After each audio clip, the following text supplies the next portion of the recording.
नमस्ते दोस्तों, आज हम आदित्य L1 के बारे में बात करेंगे।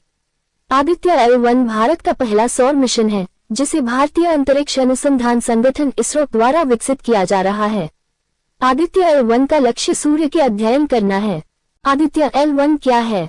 आदित्य L1 एक उपग्रह है जिसे सूर्य से लगभग 1.5 मिलियन किलोमीटर की दूरी पर सूर्य पृथ्वी L1 बिंदु पर रखा जाएगा।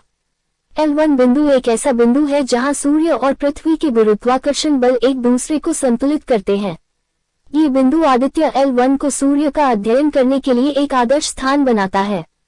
आदित्य L1 के उद्देश्य क्या है?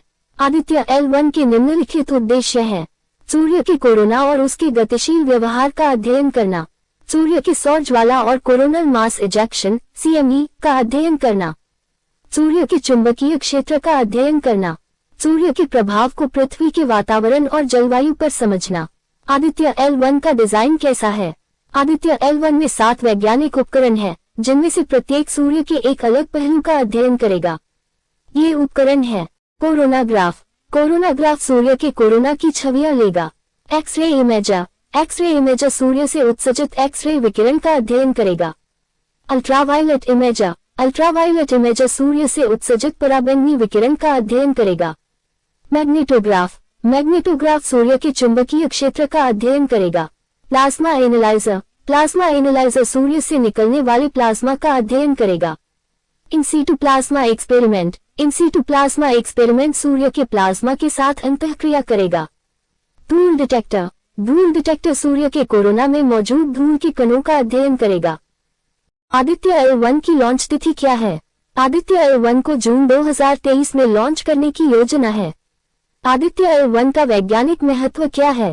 तारांकन। आदित्य L1 का वैज्ञानिक महत्व बहुत अधिक है। ये सूर्य के अध्ययन के लिए एक समर्पित मिशन होगा। आदित्य L1 से प्राप्त डेटा सूर्य के बारे में हमारी समझ को बढ़ाने में मदद करेगा। इस जानकारी का उपयोग भविष्य में सौर मिशन भेजने और सौर ऊर्जा के उपयोग को बढ़ाने के लिए किया जा सकता है।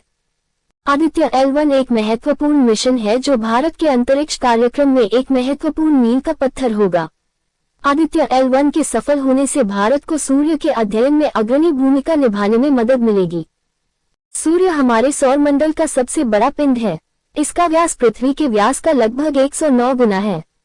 सूर्य ज्यादातर हाइड्रोजन और हीलियम गैसों से बना है। सूर्य के केंद्र में तापमान लगभग 15 मिलियन डिग्री सेल्सियस है। सूर्य के केंद्र में फ्यूजन प्रतिक्रियाएं होती हैं। इन प्रतिक्रियाओं में हाइड्रोजन परमाणु मिलकर हीलियम परमाणु बनाते हैं। इस प्रक्रिया में बहुत बड़ी मात्रा में ऊर्जा निकलती है। यह ऊर्जा सूर्य से विकिरण के रूप में निकलती है। सूर्य हमारे लिए बहुत महत्वपूर्ण है क्योंकि यह हमें प्रकाश और गर्मी प्रदान करता है। सूर्य के प्रकाश के बिना पौधे प्रकाश संश्लेषण नहीं कर पाएंगे और पृथ्वी पर जीवन संभव नहीं होगा। सूर्य की गर्मी पृथ्वी के तापमान को नियंत्रित करती है और पानी के चक्र को चलाती है। सौर कोर। सौर कोर सूर्य का सबसे केंद्र भाग है। ये वह जगह है जहां फ्यूजन प्रतिक्रियाएं होती हैं। सौर रेडिएशन जोन। सौर रेडिएशन जोन सौर कोर और सौर कन्वेक्शन जोन के बीच का भाग है। इस भाग में ऊर्जा को विकिरण के माध्यम से स्थानांतरित किया जाता है। सौर कन्वेक्शन जोन। सौर कन्वेक्शन जोन सौर रेडिएशन जोन और सौर सतह के बीच का भाग है। इस भाग में ऊर्जा को संवहन के माध्यम से स्थानांतरित किया जाता है। सौर सतह। सौर सतह सूर्य का सबसे बाहरी भाग है। ये वह भाग है जिसे हम सूर्य को देखते समय देखते हैं। सौर कोरोना।